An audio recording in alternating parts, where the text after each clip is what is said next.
ઉદાહરણ 9 ને Shri investment corporation પાસે તારીખ 1/4/2007 રોજ 12% ઓઇલ બોન્ડ હતા કે જેની દાર્શનિક કિંમત ₹5 લાખ તથા પડતર કિંમત ₹4,75,000 હતી. વ્યાજ દર વર્ષે 30મી જૂન તથા 31મી ડિસેમ્બરે ચૂકવાય છે. બરાબર છે. એ ઉપરાંત ખરીદી વેચાણની તારીખ પણ આપેલી છે. તો પહેલાં તો 30મી જૂન અને 31 ડિસેમ્બર છે. બરાબર છે. અને બીજું આપણું શરૂઆતમાં 1/8/2017 અહીં અંદર જે તમારે કોષ્ટકની અંદર તારીખ આપેલી છે એમાં તમારે 30 જૂન અને 31 ડિસેમ્બર મૂકવી હોય તો ક્યાં મુકાય? પહેલાંની અંદર જે તારીખ આપેલી છે ને એ લખીએ. થોડી જગ્યા સ્ટાર્ટિંગમાં છોડું અને પહેલાં તારીખ લખું છું 1/8/17. પાછી થોડી જગ્યા રાખીને લખું છું આમાં 9 એક જ મહિનામાં ફેર છે એટલે વધારે જગ્યા નથી રાખતો. 1/9/17 પછી પાછી 1/12/17 છે. પછી 1/3/18 છે. 12 13 1 2 3 એટલે 1/3/18. હવે આપણે પેલી વ્યાજની તારીખો વચ્ચે ઘુસાડીએ. કઈ કઈ તારીખ છે? 1/4/2017 1/4/2017 છે, 7 નથી, ધ્યાન આપજો. નહીં, એ 7 જ લાગે છે પણ એ તો ત્યાર પછી એ ફેરફાર થયો હશે. 30મી જૂન 30મી જૂન ક્યાં આવશે? 30મી જૂન 30/6 એટલે આગળ આવશે સ્ટાર્ટિંગમાં 30/6 એ બી 17મો મહિનો જ હશે. અને 31 ડિસેમ્બર 31 ડિસેમ્બર ક્યાં આવશે? 1/12 પછી આવશે. તો આ બે વ્યાજની તારીખો છે એને હું રાઉન્ડ કરી દઉં છું. ઓકે. અને 1/4/2017 1/4/2017 ક્યાં આવશે? એ બી એની પહેલાં આવશે. 31 કેટલી? એની પણ પહેલાં આવશે 1/4/17 એટલે શરૂઆતની બાકી 1/4/2017 ગણાશે. અને મહિનો વર્ષ ક્યારે પૂરું થશે? 31/3/2018 પૂરું થશે. એટલે 31/3/2018 છેલ્લે લખી દઉં. હવે આના પહેલાં કઈ વ્યાજની તારીખ હશે? આપણે હજુ એક આગળ તારીખ આવી એના પહેલાં વ્યાજની તારીખ કઈ હશે? 1/4/17ની પહેલાં એ પણ લખવી પડશે. તો 1/4/17 પહેલાં વ્યાજની કઈ તારીખ હશે? 31 ડિસેમ્બર. તો આપણે 31 ડિસેમ્બર તો લખી નાખીએ પણ મહિનો વર્ષ કયું હશે? 16 હશે. બરાબર ને? તો આ તમારી બધી તારીખો આવી ગઈ એટલે તમને બધા સ્ટેપ ખબર પડી ગયા કે આટલા સ્ટેપ આપણે કરવાના છે. ઓકે, ચલો હવે આપણે દાખલાની ગણતરીની શરૂઆત કરીએ. તો પહેલી તારીખ છે 31/12/2016 એ આપણે લખીએ. અને સોરી, એ નહીં લખવાની, વ્યાજની તારીખ નથી લખવાની, પણ આપણે એના પછી જે 1/4/2017 છે એ લખવાનું છે. તો 1/4/2017 એ શું છે? તો કે 1/4/2017 એ તો શરૂઆતની બાકી છે. અને શરૂની બાકી હોય એટલે બે વસ્તુ હોય. એક તો મૂળ કિંમત અને દાર્શનિક કિંમત. બરાબર. તો મૂળ કિંમત 5 લાખના રોકાણો છે જેની દાર્શનિક કિંમત પડતર કિંમત 4,75,000 છે. બરાબર છે. અને વ્યાજ બીજી વસ્તુ આની અંદર હોય વ્યાજ. તો વ્યાજ છે શરૂઆતની બાકીમાં. તો આપણે એના પછી એના પહેલાં છેલ્લે ક્યારે વ્યાજ ગણાયું હતું એ ગણવાનું. અને પહેલાં છેલ્લે ક્યારે વ્યાજ ગણાયું હતું ત્યારથી આજ તારીખ સુધીનું ચડેલ વ્યાજ કહેવાય. શું કહેવાય? ચડેલ વ્યાજ. તો ચડેલ વ્યાજ કેટલું થશે? કેટલા પર ગણાય? તો કે દાર્શનિક કિંમત પર ગણાય. 5 લાખ દાર્શનિક કિંમત છે. કેટલા ટકાના રોકાણો છે? 12% છે. બોન્ડ છે હે ને, એટલે ટકાવારી વધારે છે. 12% ગુણ્યા કેટલા મહિનાનું ગણવાનું છે? તો કે જે તારીખ છે, જે તારીખની આપણે ગણતરી કરીએ છીએ એના પહેલાં કઈ છેલ્લે ક્યારે વ્યાજ ચૂકવાયું હતું? તો કે 31/12 ચૂકવાયું હતું હે ને. 31/12 ચૂકવાયું ને, તો 31/12 થી 1/4 સુધીના કેટલા મહિના થશે? તો કે 12મો મહિનો તો નહીં ગણાશે કારણ કે 31 તારીખ આવી ગઈ. પછી પહેલો ગણાશે, બીજો ગણાશે ને ત્રીજો ગણાશે. ચોથો નહીં ગણાય કે પહેલી તારીખ છે. એટલે 3 મહિનાનું વ્યાજ ગણાશે. 3 મહિનાનું એટલે ગુણ્યા 3/12 કરો જોઈએ. એટલે કેટલું વ્યાજ આવે છે? 12 ઉડી ગયા, 5 તરી 15. કેટલા આવશે? 15,000. 15,000 થશે. હા. ઓકે, પહેલી ગણતરી પતી ગઈ. ચલો ત્યાર પછી કઈ તારીખ છે? 30/6/2017 એ તો વ્યાજની તારીખ છે. અને વ્યાજની તારીખે શું થાય? વ્યાજ મળે આપણને. તો 30/6/17 પણ કેટલું વ્યાજ મળે? તો જેટલા આપણે રોકાણ હોય તેના પર વ્યાજ મળે. તો અહીંયા ઉપર હેડિંગ આપી દઉં છું, મળેલ વ્યાજ. અને પણ કેટલા રોકાણો હતા અત્યાર સુધીમાં? આપણી પાસે તો 5 લાખ જ હતા. એમાંથી કોઈ ખરીદ્યા નથી કે વેચ્યા નથી. એટલે 5 લાખ પર વ્યાજ મળશે. તો 5 લાખ પર કેટલું વ્યાજ મળશે? 5 લાખ પર કેટલું વ્યાજ મળશે? તો કે છેલ્લે ક્યારે વ્યાજ ગણાયું હતું? 12% લેખે છેલ્લે ક્યારે વ્યાજ ગણાયું હતું? તો કે 31/12/2016 ગણાયું હતું. ત્યાર પછીની અત્યારની તારીખ સુધીનું કેટલું થશે? 12 પછી પહેલો, બીજો, ત્રીજો, ચોથો, પાંચમો, છઠ્ઠો, એટલે 6 મહિનાનું વ્યાજ ગણાશે. બરાબર છે. 30,000 થશે વ્યાજ. જો પેલું 15,000 વ્યાજ આપણે ચૂકવવાનું ચડેલું વ્યાજ છે અને 30,000 વ્યાજ આપણને મળ્યું. બરાબર, 15,000 મળવાનું બાકી હતું ને 30,000 મળ્યું, એટલે 15,000 ત્યાર પછીના 3 મહિનાનું પણ થશે. એ 15,000 ગયા વર્ષનું ગણાય ને આ 30,000 મળે એમાં ગયા વર્ષનું 15,000 ગણાય અને ચાલુ વર્ષનું 15,000 ગણાય. બરાબર છે. ચલો, ત્યાર પછીની કઈ તારીખ છે? 1/8/2017. તો 1/8/2017 ગણતરી કરીએ. 1/8/17. ચલો, 1/8/17 પહેલા કઈ તારીખ? પહેલા તો આપણે જોવાનું કે 1/8/2017 થાય છે શું? તો 1/8/2017 પ્રશ્નમાં આપેલું છે કે 5 લાખના દાર્શનિક કિંમતના રોકાણો 96 ના ભાવે વ્યાજ સહિત ખરીદ્યા હતા. હે ને? તો આપણે પહેલા તો અહીંયા ઉપર શું કરીએ છીએ? એની કિંમત લખી દઈએ છીએ. દાર્શનિક કિંમત 96 ના ભાવે ખરીદ્યા એટલે આપણે શું કરશું? 96 ના ભાવે ખરીદ્યા એટલે ઉપર પહેલા હેડિંગ આપી દે, વ્યાજ સહિત ખરીદી. અને 96 ના ભાવે ખરીદ્યા એટલે શું કરવાનું? 5 લાખ. સોદા કિંમત કેટલી થઈ? 5 લાખ ગુણ્યા 96/100 કેટલા થશે? 5 લાખ ગુણ્યા 96/100 કેટલા થશે? 4,80,000. Very good. 4,80,000. પણ આ દાખલાની અંદર દલાલી પણ છે. દલાલીમાં શું થાય? ખરીદીએ તો મિલકતની કિંમતમાં વધારો થાય. કોઈ પણ મિલકત ખરીદીએ એટલે તેના પર લાગતો ખર્ચ મિલકતની કિંમતમાં વધારો કરે, એટલે ખરીદીમાં એ વસ્તુ ઉમેરવી પડે ને. ચલો, તો પ્લસ દલાલી. તો દલાલી કેટલી થશે? 4,80,000 પ્લસ દલાલી કેટલી થશે? કેટલા ટકા કીધેલી છે? બજાર કિંમતના 1% કીધી છે. તો બજાર કિંમત એટલે 96 નો ભાવ છે એના 1%, એટલે 48,000 4,80,000 1%, એટલે 4,800 થશે. હા, એ પેલા પ્લસ કરી જ દેવાના. કારણ કે આપણને તો મોંઘું પડ્યું. અને 4,84,800 એમાંથી વ્યાજ બાદ કરવાનું. આ આપણી પડતર કિંમત નથી થઈ હજુ. નોર્મલી પડતર કિંમત આવી જાય પણ વ્યાજ સહિત ખરીદી છે એટલે વ્યાજ અલગ છૂટું પાડવું પડશે આમાંથી. તો આમાંથી વ્યાજ છૂટું પાડીએ તો વ્યાજ કેટલું ગણાશે? તો કે પાછું આપણે જોવાનું છેલ્લે કઈ તારીખ ગણાઈ હતી? તો કે મૂળ કિંમત 5 લાખ છે એના પર જ વ્યાજ ગણવાનું. અને આપણી હાલની તારીખ સુધીમાં છેલ્લે કે એના પહેલા હાલની તારીખની પહેલાની કઈ તારીખ છે કે જ્યારે વ્યાજ મળ્યું હતું? તો હાલની તારીખ આપણી 1/8/2017 છે. ઉપર જુઓ. અને છેલ્લે ક્યારે વ્યાજ ગણાયું હતું? 30/6. તો કેટલા મહિના થયા? તો 30મો 6ઠ્ઠો નહીં ગણાશે, 7મો ગણાશે, 8મો નહીં ગણાશે. એક જ મહિનો થયો. તો 1 મહિનાનું વ્યાજ પણ ગણવું પડે. ગુણ્યા કેટલા ટકા લેખે છે? 12% લેખે છે. અને 1 મહિનાનો એટલે 1/12. તો કેટલા થશે? 5,000 થશે વ્યાજના. 5,000 વ્યાજના બાદ કરી દેવાના, કારણ કે વ્યાજ સહી છે, એમાંથી વ્યાજ છૂટું પાડવું પડે. વ્યાજ છૂટું પાડે તો આપણને સાચી કિંમત મળે. કેટલા થશે? 4,79,800. એમ આઈ રાઈટ ઓર રોંગ? બરાબર છે. બાદ 4,84,800 માંથી 5,000 બાદ કરો. કેટલા આવે છે? 5,000 બાદ કરો. 79,800. બરાબર છે.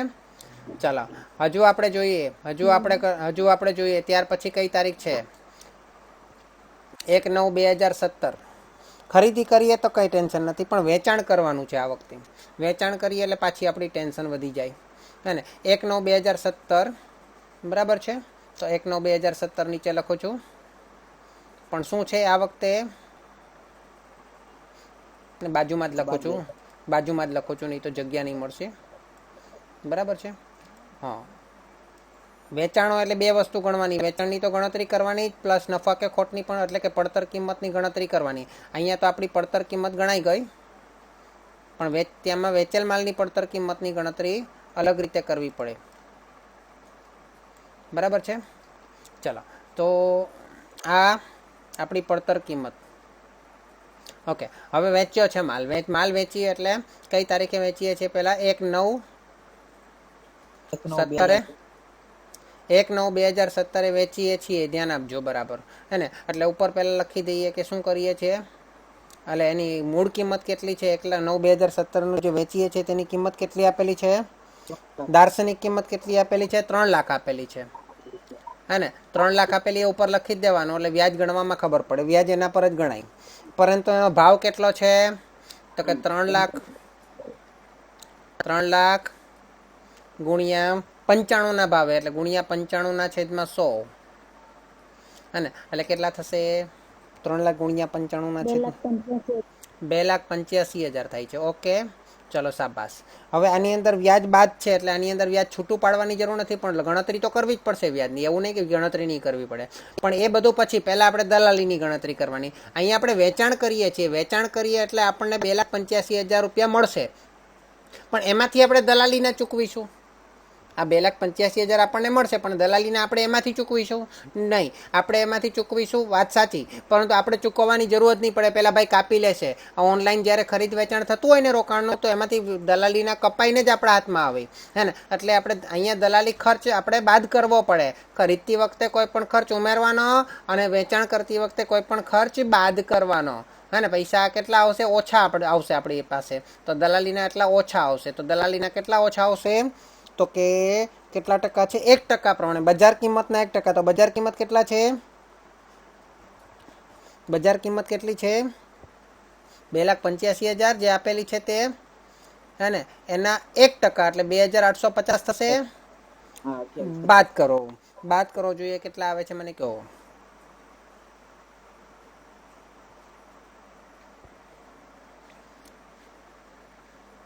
બાદ કરો જોઈએ.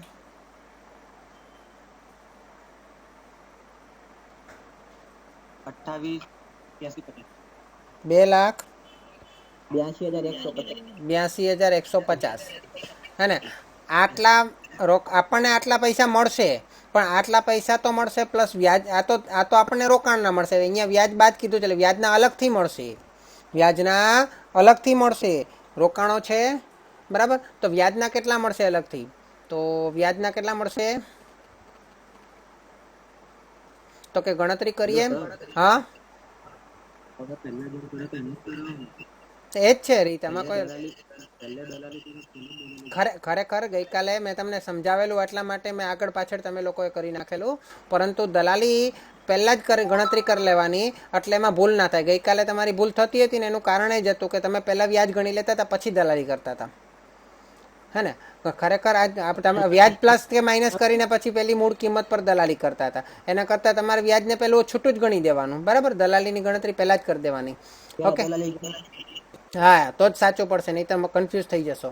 હવે વ્યાજ જે છે, વ્યાજને આપણે અલગથી લખવાનું છે, એ તો અલગ જ ટોપિક છે વ્યાજનો, બરાબર છે. વ્યાજ સહિત કીધું હોય તો અલગ કરવું પડે, બાકી એને ખાલી ગણતરી કરીને મૂકી દેવાનું. 3 લાખ પર કેટલા ટકા, 3 લાખ પર કેટલા ટકા, કેટલા ટકા છે, 12%.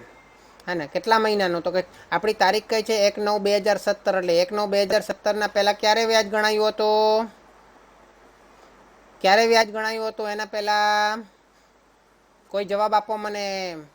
1/9/2017 પહેલાં ક્યારે વ્યાજ ગણાયું હતું, 30/6 ગણાયું હતું. હા, ત્યારથી આજ સુધીની તારીખ, એટલે કે મહિના, કેટલા મહિના થયા ગણો. એટલે છઠ્ઠો તો ગણાશે નહીં, 7મો ગણાશે, 8મો ગણાશે, 9મો નહીં ગણાશે, પહેલી તારીખ છે એટલે 2 મહિના થયા. એટલે ગુણ્યા 2/12 હે ને, ગુણ્યા 2/12 એટલે કેટલા થશે, 6,000 થશે ને, કે 12 તો ઉડી જશે. હવે અહીંયા કંઈ સરવાળો કરવાની ખરેખર જરૂર નથી, અહીંયા સરવાળો કરવાની કોઈ જરૂર નથી હા ને. વ્યાજ બાદ હોય તો સરવાળો કરવાની કંઈ જરૂર નથી, પણ વ્યાજ સહિત હોય તો એને છૂટું પાડવું પડે, એટલા માટે બાદબાકી કરવી પડે. ક્લિયર? ચલો આગળ વધીએ. નેક્સ્ટ તારીખ પર જઈશું કે હજુ કોઈ ગણતરી બાકી, નેક્સ્ટ તારીખ પર જઈશું કે હજુ કોઈ ગણતરી બાકી, નહીં હજુ એક ગણતરી બાકી. જ્યારે પણ વેચાણ કરીએ ત્યારે નફો કે ખોટ શોધવો પડે હા ને. ચલો તો આપણે જોઈએ, આ 3 લાખના રોકાણો આપણે વેચીએ છીએ, તો કેમાંથી વેચીએ છીએ, 5 લાખના આપણી પાસે પહેલાં પડેલા એમાંથી, કે 5 લાખની આ ખરીદી કરી એમાંથી, કેમાંથી આ 3 લાખના રોકાણો વેચાશે,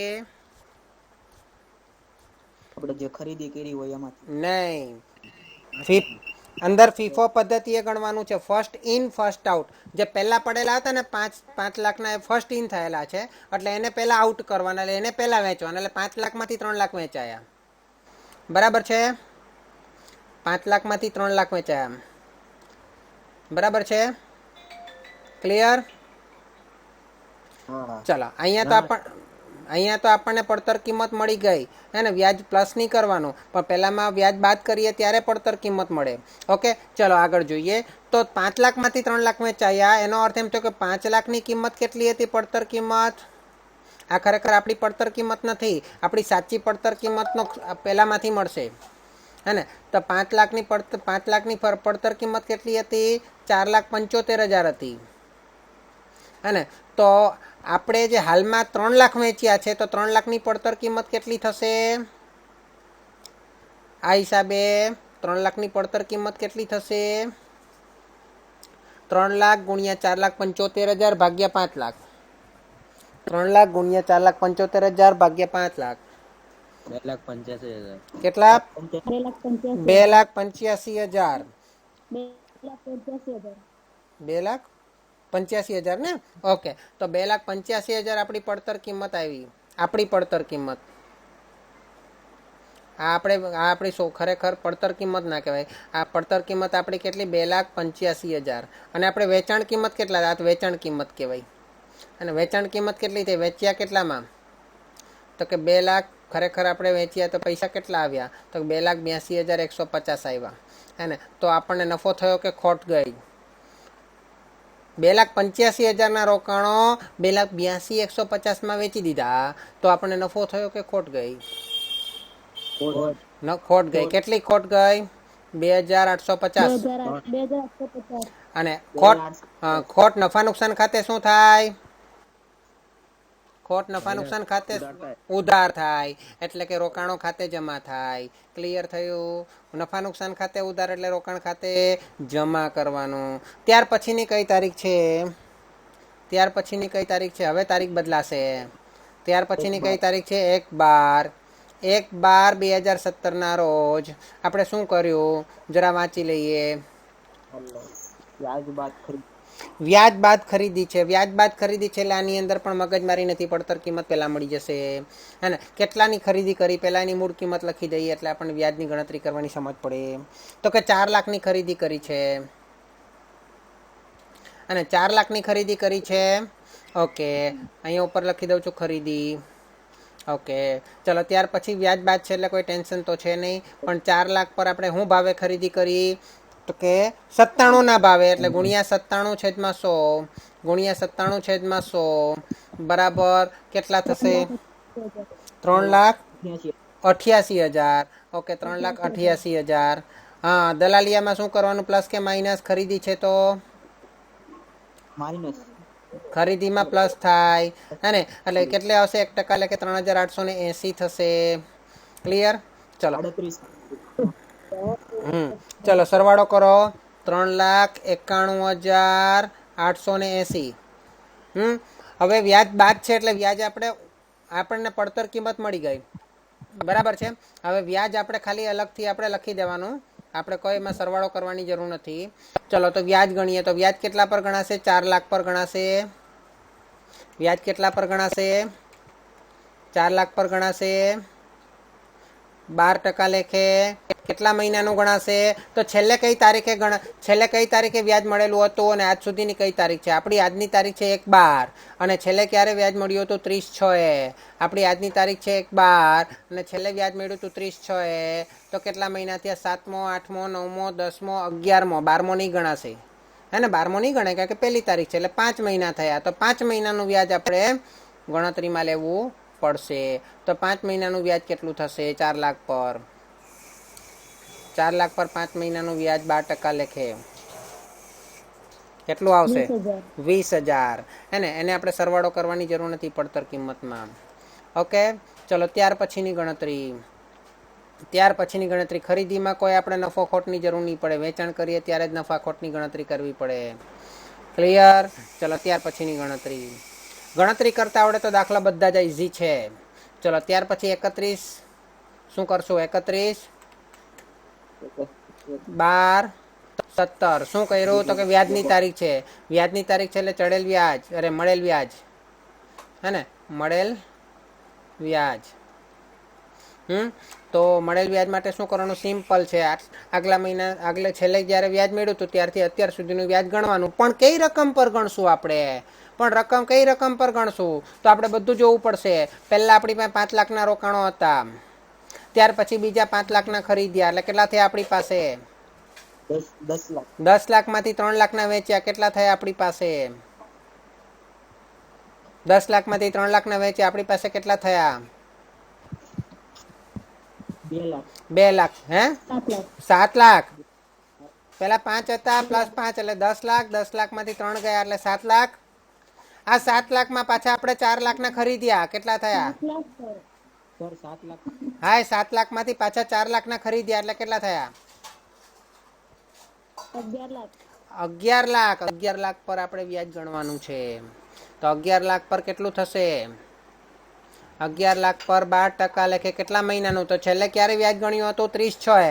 અત્યારે આપણે ગણવાનું છે પાછું. તો 30/6 થી અત્યાર સુધીમાં કેટલા મહિના થયા તો 7મો 8મો 9મો 10મો 11મો ને 12મો 6 મહિના થયા એટલે ગુણ્યા 6/12 કેટલા એટલે કેટલું વ્યાજ થશે 66,000. ચલો ત્યાર પછી કઈ તારીખ છે 1/3/2018. 1/3/2018 શું કરીએ છીએ આપણે તો કે 2,50,000 રોકાણો વ્યાજ સહિત વેચાણ છે અને વેચાણ 101 ના ભાવે. ચલો આપણે જોઈએ તો કે 1/3/2018 ના રોજ આપણે વ્યાજ સહિત વેચાણ કરીએ તો શું થાય. તો પહેલા તો આપણે શું કરશું 2,50,000 રોકાણોનો ખરેખર ભાવ કેટલો છે આપણે બજાર કિંમત કેટલી છે 101 એટલે ગુણ્યા 101/100 કેટલા થશે 2,52,500. 2,52,500. 2,52,500. હા હવે આની અંદર દલાલી આપણે શું કરવાનું માઇનસ દલાલી 1% એટલે કેટલા થશે 2,525 બાદ કરીને મને કહો જોઈએ કેટલા આવશે 2,49,975 છે. Okay very good. હવે આ હજુ બજાર કિંમત નથી વ્યાજ સહિત છે એટલે આમાંથી વ્યાજ પાછું બાદ કરવું પડશે હે ને. તો વ્યાજ આની અંદર બાદ કરવું પડે વ્યાજ સહિત આપેલું છે તો વ્યાજ કેટલું બાદ થશે તો કે 2,50,000 પર 12% લેખે કેટલા મહિનાનું ગણવાનું તો કે છેલ્લે ક્યારે વ્યાજ ગણાયું 31/12. અત્યારે કયો મહિનો છે 1/3 એટલે પહેલા મહિનાનું અને બીજા મહિનાનું 2 મહિનાનું ગણાશે. ત્રીજો મહિનો તો આવશે નહીં પહેલી તારીખ એટલે ગુણ્યા 3/12 એટલે 2/12 2 જ મહિના એટલે હે ને. તો 2/12 તો 2/12 એટલે કેટલા થશે 25 5,000 હજુ બાદ કરો આમાંથી એટલે કેટલા થશે 2,44,975 થશે. આ આપણી પડતર કિંમત એટલે કે આપણી વેચાણમાંથી મળેલી ઉપજ કહેવાય હે ને. આપણી પાસે 2,44,975 આવ્યા પરંતુ એની પડતર કિંમત કેટલી હતી હવે તમારે જોવાનું છે એની પડતર કિંમત કેટલી હતી. અહીંયા પડતર કિંમત બે અલગ અલગ મળશે બંનેનો સરવાળો કરવો પડશે કારણ કે 2,50,000 રોકાણો આપણે કેટલામાંથી વેચશું તો આપણી પહેલા 5 લાખના રોકાણો હતા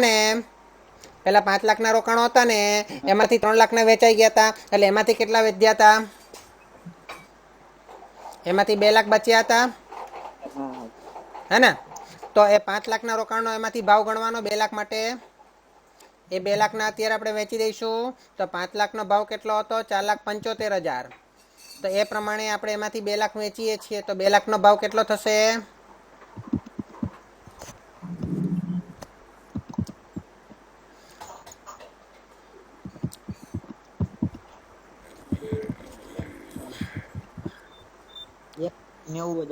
1,90,000 એ આવ્યા. અને બાકીના 50,000 રોકાણ આપણે કેમાંથી વેચવા પડશે તો કે ફીફો પદ્ધતિ ફર્સ્ટ ઇન ફર્સ્ટ આઉટ. પણ સૌથી પહેલા 5 લાખ તો વેચાઈ ગયા પૂરેપૂરા.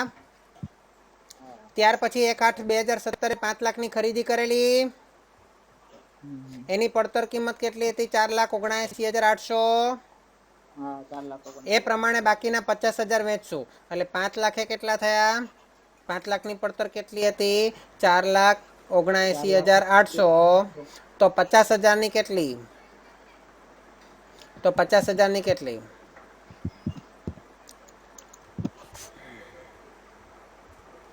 તો 50,000ની કેટલી?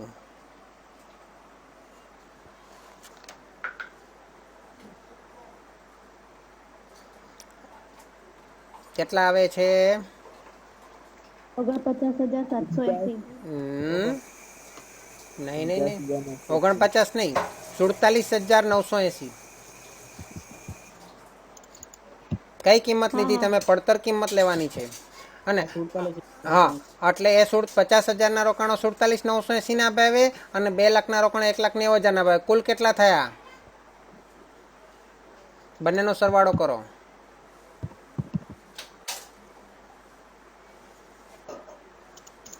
બંનેનો સરવાળો કરો જલ્દી. 2,37,980 ના રોકાણો આપણે 2,44,975 માં વેચ્યા. તો શું થયું? ફાયદો થયો કે નુકસાન? આ વેચાણ, આ પડતર. તો ફાયદો થયો કે નુકસાન?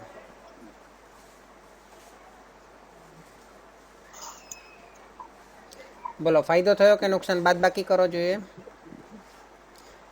2,44,000 અરે 2,37,980 ના રોકાણો 2,44,975 માં વેચ્યા. નફો થયો. કેટલો નફો થયો? 6,995. 6,995 નો નફો થયો. અને અહીંયા આપણો દાખલાનો મોટા ભાગનો ભાગ પતી ગયો છે. દાખલાની બધી એન્ટ્રીઓ આવી ગઈ છે. ખાલી છેવટનો સ્ટોક શોધવાનો છે. બરાબર છે? તો છેવટનો સ્ટોક પહેલા શોધી લઈએ. આપણે ફીફો પદ્ધતિ મુજબ જ શોધવાનો છે. તો આ ફીફો પદ્ધતિમાં પહેલા 5 લાખ તો ચાલ્યા ગયા. ચલો, એનું કંઈ કામ નથી. હવે ભાઈ ત્યાર પછી આપણે જે 1/8/2017 જે ખરીદી કરેલી કે નહીં, એ 5 લાખના રોકાણોમાંથી 50 વેચાયા હમણાં 50,000.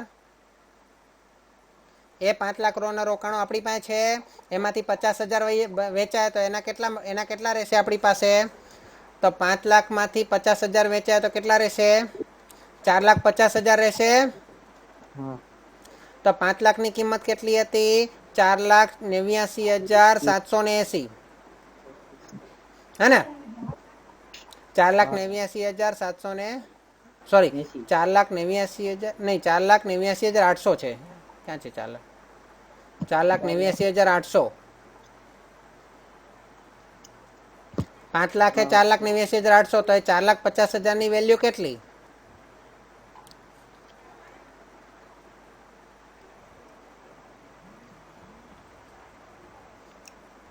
પાંચ લાખ માંથી 4,89,800 તો 4,50,000 કેટલા? પેલા 47,980 બાદ કરી દો તો પણ આવી જાય. વેચ્યા હતા તે કેટલા આવશે? 4,31,820 આવવા જોઈએ. બરાબર છે? આવે છે? ઓકે.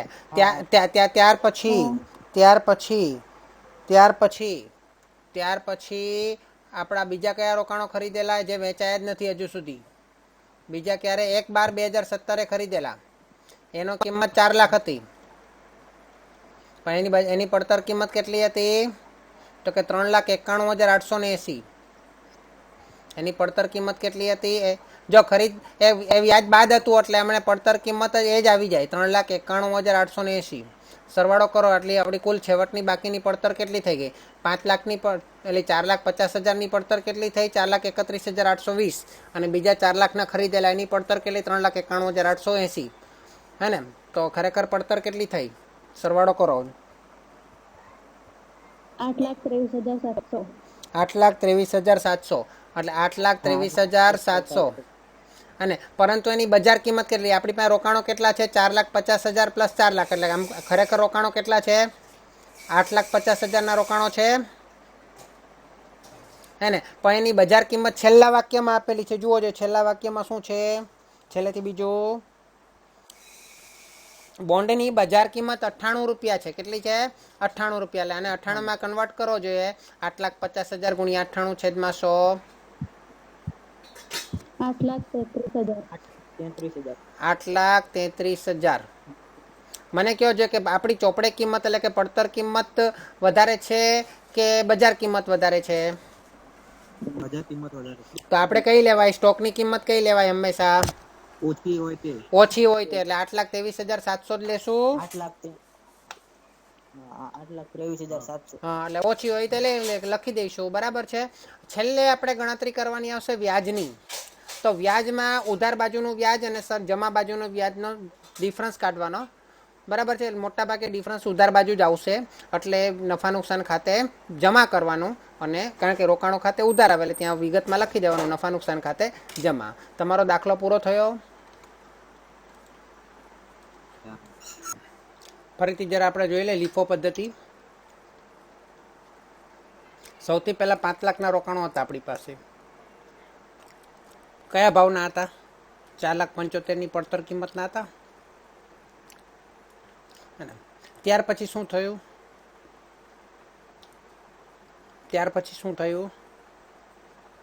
5 લાખના બીજા રોકાણો આપણે ખરીદ્યા. એ કયા ભાવના ખરીદ્યા? પડતર કિંમત 4,89,000. પડતર કિંમત લખવાની 4,89,800. ઓકે. ત્યાર પછી આપણે કયા રોકાણો ખરીદ્યા? 1/12/2017 4 લાખના રોકાણો ખરીદ્યા. એનું પડતર કિંમત કેટલી હતી? 3,91,880. ક્લિયર? હવે આપણે વેચાણની વાત કરીએ તો જ્યાં સુધી આપણી પાસે ફર્સ્ટ નંબરના રોકાણો છે ત્યાં સુધી સેકન્ડ નંબરના વેચવાના નહીં. સેકન્ડ નંબરના છે ત્યાં સુધી થર્ડ નંબરના નહીં વેચવાના. આને કહેવાય લીફો નહીં, ફીફો પદ્ધતિ. હે ને? જો ફર્સ્ટ નંબરના રોકાણો વેચાઈ જાય પછી જ સેકન્ડના વેચવાના, પછી જ થર્ડ નંબરના વેચવાના. તો સૌથી પહેલું વેચાણ આપણે કેટલાનું કરીએ છીએ? 5 લાખ. 5 લાખનું ક્યાં કરીએ છીએ? 5 લાખનું નથી કરતા. સૌથી પહેલું વેચાણ આપણે 1/9/2017 રોજ કરીએ છીએ. કેટલાનું કરીએ છીએ? કેટલાનું કરીએ છીએ? બોલો. 2,82,150. નહીં, 3 લાખનું ને. એમ 5 લાખમાંથી તો 3 લાખ બાદ થશે ને. હે ને? 3 લાખનું બાદ થશે વેચાણ કરશું એટલે. અને એનો ભાવ કયો રાખશું? તો કે 4,75,000 પ્રમાણે રાખશું. એનો ભાવ કયો રાખશું? 4,75,000 પ્રમાણે રાખશું. તો એ 4,75,000 પ્રમાણે આપણે રાખીએ તો કેટલો થાય એનો ભાવ?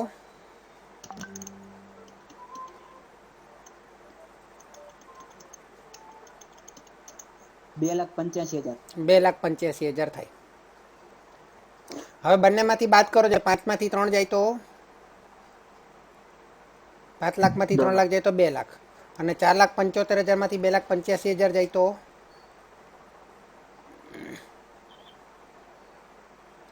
4,75,000માંથી 2,82,000 જાય, 85,000 જાય તો બોલો. 1,90,000. 1,90,000. સમજી ગયા? ક્લિયર? હા હા. ઓકે. ચલો હવે ત્યાર પછીના બીજા રોકાણો આપણે ક્યારે વેચ્યા? કેટલાના વેચ્યા? તો કે 31/12/2017 નહીં, 1/3/2018 રોજ વેચ્યા. કેટલાના વેચ્યા? 2,50,000ના વેચ્યા ભાઈ. તો 2,50,000 રોકાણો ક્યાંથી લાવશો? આપણી પાસે તો 2 લાખ જ છે. શરૂઆતના સ્ટોકમાં તો 2 લાખ જ છે ને.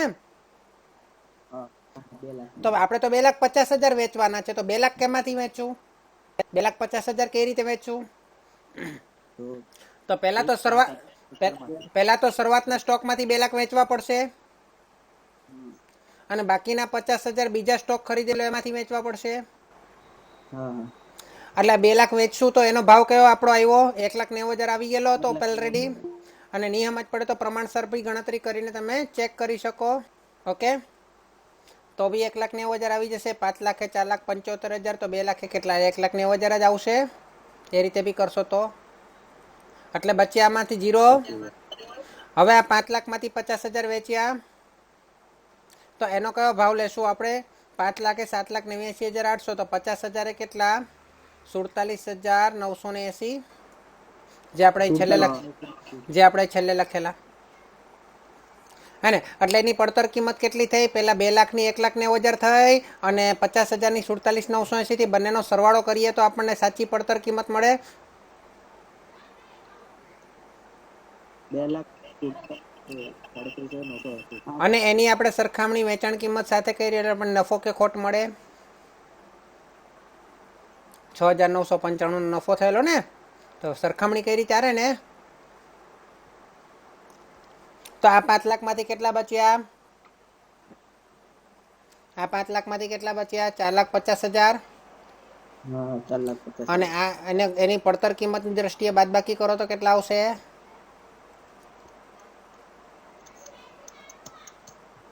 પડતર કિંમતની દ્રષ્ટિએ બાદબાકી કરો 4,31,820. અને આ રીતે કરો 5 લાખે 4,89,800 તો 4,50,000 કેટલા? તો બી આ જવાબ આવશે. બરાબર.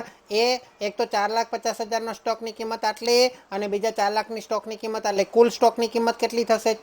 8,50,000 સ્ટોકની કિંમત કુલ કેટલી થશે? આ બંનેનો સરવાળો કરો. 4,31,820 પ્લસ 3,91,880.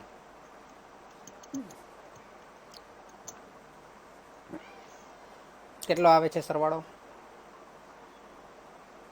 4,31,820 પ્લસ 3,91,880. કેટલા આવે છે? 8,23,700. 8,23,740. 8,23,700 આવે. નહીં કંઈક ભૂલ છે, નહીં કંઈક ભૂલ છે. 700 જ આવે હે ને. તો એ આપણો આપણે છેવટની બાકી બી આવી ગઈ. જોઈ લો, છેવટની બાકી આવી ગઈ. આવી ગઈ કે નહીં છેવટની બાકી? જે આપણે ઓલરેડી બીજી રીતે ગણેલી હતી. જો 8,23,700 અને પછી એને બજાર કિંમત સાથે સરખામણી કરી દીધી. તો આ પણ તમે લખી લો ગણતરી એટલે તમને વધારે ક્લિયર થશે.